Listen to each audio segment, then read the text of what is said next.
Le Grand Prix d'Australie 1986, disputé sur le circuit urbain d'Adélaïde le 26 octobre 1986, demeure l'une des courses les plus emblématiques de l'histoire de la Formule 1. Cette épreuve constitue l'ultime manche d'une saison exceptionnelle et concentre à elle seule toute l'attention dramatique d'un championnat du monde encore indécis. 3 pilotes arrivent en Australie avec la possibilité mathématique de décrocher le titre.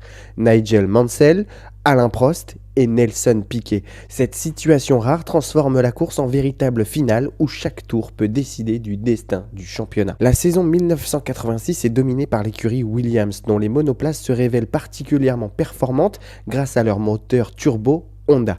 Nigel Mansell aborde le week-end australien en tête du classement avec 70 points, tandis que son coéquipier Nelson Piquet en compte 69. Derrière eux se trouve Alain Prost, pilote de McLaren et champion du monde en titre, avec 64 points. Le calcul est simple, Mansell n'a besoin que d'une 3e place pour devenir champion, quel que soit le résultat de ses rivaux. Cette position favorable semble lui offrir une marge confortable, mais la Formule 1 est un sport où la mécanique, la stratégie et le hasard peuvent à tout moment bouleverser la hiérarchie. Le décor du circuit d'Adélaïde renforce encore l'intensité du moment. Introduit dans le championnat en 1985, ce tracé urbain rapide et technique devient rapidement l'un des circuits les plus appréciés du public et des pilotes. Les murs proches de la piste rappellent que la moindre erreur peut avoir des conséquences immédiates et la chaleur australienne met les machines à rude épreuve. Dans ce contexte, la gestion des pneumatiques et la stratégie d'arrêt au stand deviennent des éléments essentiels. Dès le départ de la course, la tension est palpable. Nigel Mansell réalise un excellent envol et se place immédiatement aux avant-postes. Nelson Piquet et Alain Prost restent eux aussi dans le groupe de tête, conscients que la moindre défaillance de Mansell pourrait ouvrir la porte au titre mondial.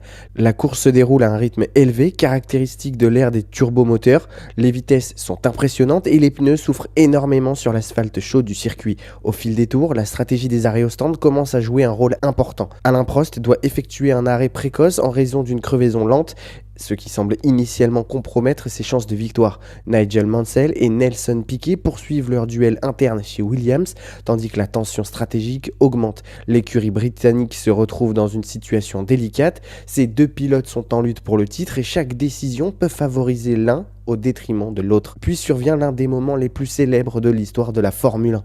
Au 64e tour, Nigel Mansell roule à grande vitesse sur la ligne droite lorsqu'un bruit sec retentit.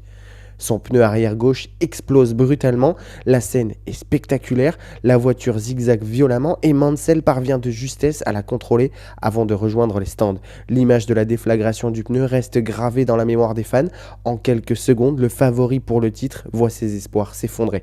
Face à cet événement, l'écurie Williams prend une décision cruciale. Craignant qu'un problème similaire ne touche Nelson Piquet, elle rappelle immédiatement le Brésilien au stand pour changer ses pneus. Cette décision, prudente mais coûteuse en temps, le fait rétrogradé dans le classement. Alain Prost, qui s'est arrêté plus tôt dans la course, se retrouve alors en tête de l'épreuve. La fin de la course se transforme en démonstration de sang-froid pour le pilote français. Prost doit gérer ses pneus et sa mécanique tout en sachant que la victoire lui offrirait potentiellement le titre mondial. Derrière lui, les Williams tentent de revenir, mais l'avance acquise par le français s'avère suffisante. Lorsque Prost franchit la ligne d'arrivée en première position, il réalise l'un des retournements les plus incroyables de l'histoire du championnat. Cette victoire permet à Alain Prost de remporter son 2e titre mondial consécutif avec 72 points au championnat. Il devance Nelson Piquet et Nigel Mansell qui terminent respectivement avec 69 et 70 points. L'ironie de l'histoire réside dans le fait que l'écurie la plus dominante de la saison, Williams, laisse finalement échapper le titre pilote à cause d'un mélange de prudence stratégique et de malchance mécanique. Le Grand Prix d'Australie 1986 est souvent considéré comme un chef-d'œuvre dramatique du sport automobile. Il illustre parfaitement l'imprévisibilité de la Formule 1 où une saison entière peut basculer en quelques secondes. Cette course rappelle également l'importance de la stratégie, de la gestion mécanique et de la résistance psychologique dans un championnat du monde. Au-delà du simple résultat sportif, cette épreuve marque durablement l'imaginaire collectif des fans.